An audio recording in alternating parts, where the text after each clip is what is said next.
I'm James Ford, and I'm coming to you from the Empty Moon Zen Sangha, our branch in Southern California. It happens today in the Christian calendar is the feast of one of my favorite spiritual teachers, Julian of Norwich. One of the cool things about her, for me anyway, is that we know almost nothing about Julian. We don't even know what her real name was.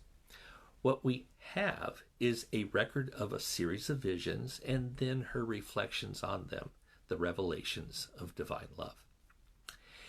In a nutshell, Julian divined three things out of those visions she had. One, maybe the most important, was that there was a great love in this universe, something that appeared to be able to even overcome hell. Second, she saw that sin was in fact ignorance. And third was her imagery of the divine, where both God and Jesus were feminine. A totally lovely, lovely version of Christianity, a mystical expression with a cornucopia of practical consequences. And in Zen, we are past suspicious of visions. In fact, it's Zen Teacher 101 that when someone comes with a vision to say, don't worry, they'll pass. The name for visions in Zen is Makyo. Makyo literally means a ghost cave or a devil cave. I've seen the term freely rendered as diabolic interference. And some of my most important guides on this Zen way, Hakuin immediately leaps to mind, had numerous visions along his way. On my own spiritual path, I've had a number of my own visionary experiences.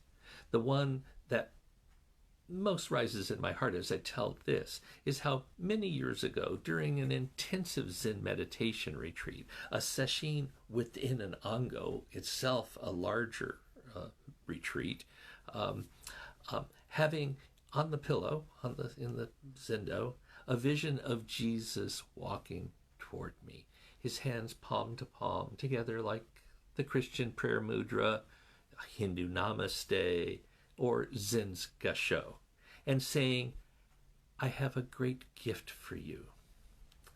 My immediate thought was of my childhood Jesus, the one with all the little children. And I felt waves of love washing over me. Then he spread his hands, and he revealed those infamous bleeding wounds. A terrible visceral fear leapt into my throat as he then grasped my hands with those bleeding hands. And with that, the pain of worlds birthing and living and dying ran from those wounds into mine. And then it was over. I was back in the meditation hall. My hands hurt for weeks after. I can still touch an echo of that hurt.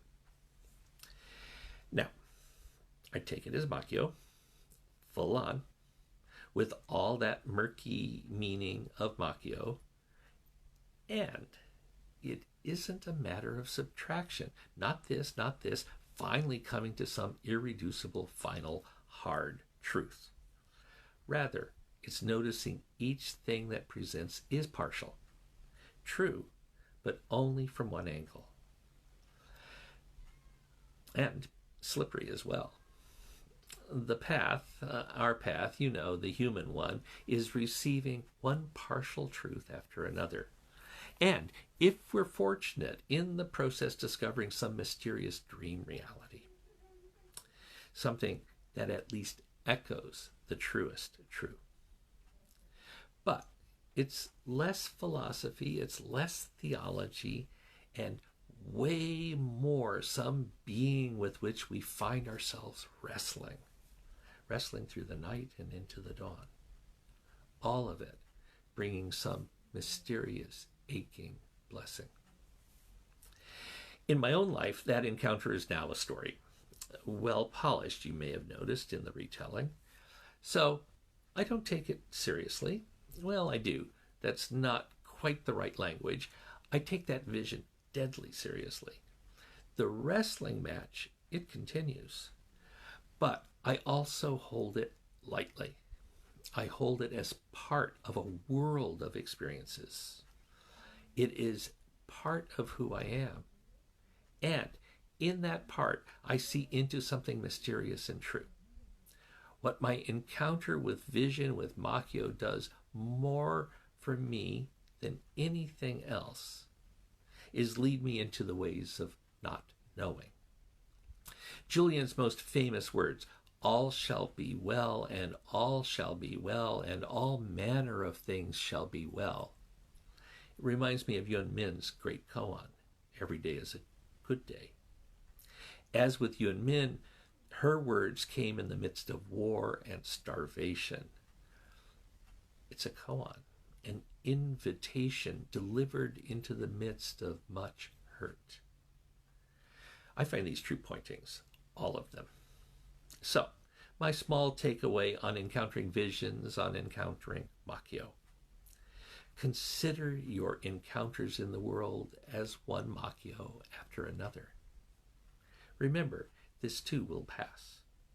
And yes, as the wag says, it may pass like a kidney stone, but it will pass.